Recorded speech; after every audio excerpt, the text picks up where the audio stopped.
Hi, Andrew Coates, owner and co-founder of Salt Studios here. So today I just want to talk a little bit about planning your wedding photo location.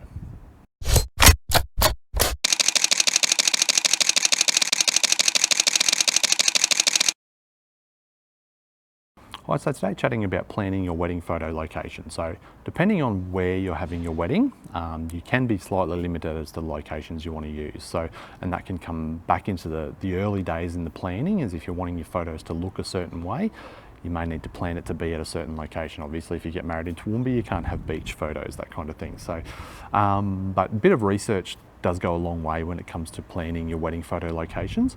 Some places will work fantastic in winter, but not in summer. Cloudy days, sunny days, all that sort of stuff. So that bit of research can go a long way to making sure your photos look the best they possibly can. So if you're researching yourself, things to take into consideration is where the sun is going to be setting, or at the time of day when you're wanting to take the photos, especially out in your open paddocks and fields, that sort of thing. Just ask your photographer a little bit, where do you want us looking into the sun? Personally, I prefer me, the photographer, looking into the sun, with the sun behind the couple. So I know that if a sunset location, I want to be looking out to the west, whereas other photographers work differently. So just that bit of communication between you and your photographer can go a long way to make sure the photos look fantastic.